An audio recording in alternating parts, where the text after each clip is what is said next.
Baby, you have my heart. That's not what a heart looks like. What do you mean? Well, your heart is located between your lungs, more towards the left lung in your chest. Hey, we know a thing or two about the heart. Can we join in? Sure, let's get started. The heart has four chambers. The upper chambers are called the left and right atrium, and the lower chambers are called the left and right ventricles. A wall of muscle called the septum separates the left and right atrium and the left and right ventricles. The left ventricle is the largest and the strongest chamber in your heart.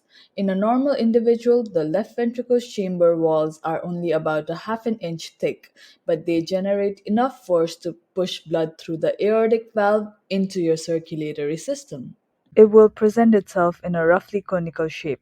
However, there are pathological and physiological adaptations occurring in the heart, either due to diseases or exercise causing remodeling of the heart. Ventricular hypertrophy is characterized by an abnormal enlargement of the heart's ventricles. In some disease states that increase the workload of the heart, the left ventricle increases in mass and size. Some of these ailments are hypertension, stenosis, and atherosclerosis. In a diseased heart, the heart can have a thickening of ventricle walls or dilation of the ventricle itself, both a response to cardiac stress. This growth is caused by an increase in pressure load. The ventricle walls thicken so that they can generate enough force to overcome this increase in pressure to get the blood circulating throughout the body. This pressure overload signals a molecular cascade that leads to cellular growth and ultimately cell death. This unprogrammed cell death is known as necrosis, a markable difference between pathological and physiological hypertrophic response. The molecular cascade that is induced from myocytotic growth starts with the activation of G protein coupled receptors. Angiotensin II, endothelin 1, and catecholamines like epinephrine and norepinephrine are released in response to mechanical stress caused by the previously mentioned diseases that are detected by sensory receptors on myocardial walls. These signaling molecules bind to the receptor proteins, which causes the production of diacylglycerol, ultimately activating protein kinase C and the production of inositol 1,4,5-triphosphate. The accumulation of the phosphorylated inositol leads to the mobilization of calcium ions, mediating the hypertrophic signaling of calcineurin or calmodulin-dependent kinase.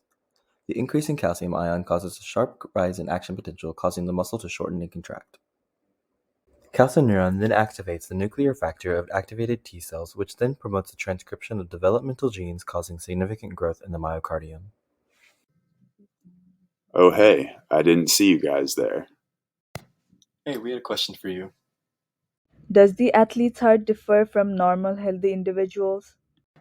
The athlete's heart describes the condition in which the heart undergoes functional and structural changes in those who participate in chronic exercise training programs. The sport-specific changes that occur can be categorized as eccentric and concentric remodeling. Specifically, eccentric remodeling occurs in those who participate in endurance exercise. Endurance exercise exposes athletes to high heart rates and stroke volumes for prolonged periods of time, which results in a volume overload stimuli. The volume overload then causes a molecular response resulting in cell growth and adaptation.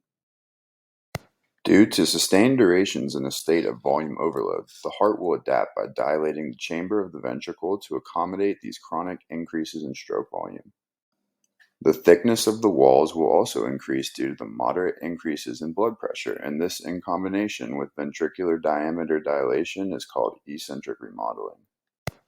On the other hand, concentric remodeling occurs specifically in strength-trained athletes.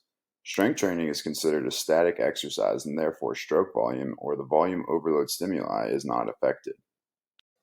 Instead, the overload comes from markedly high increases in systolic and diastolic blood pressure. The pressure overload stimuli results in an increase in afterload and in turn causes a large amount of myocardial wall stress.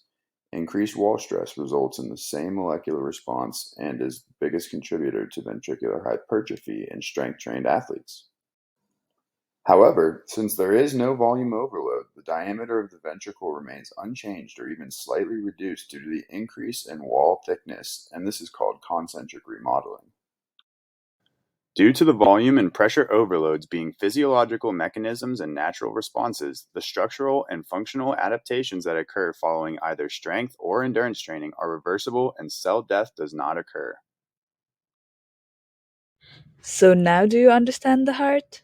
Yes, I finally do. Well, then I accept your heart.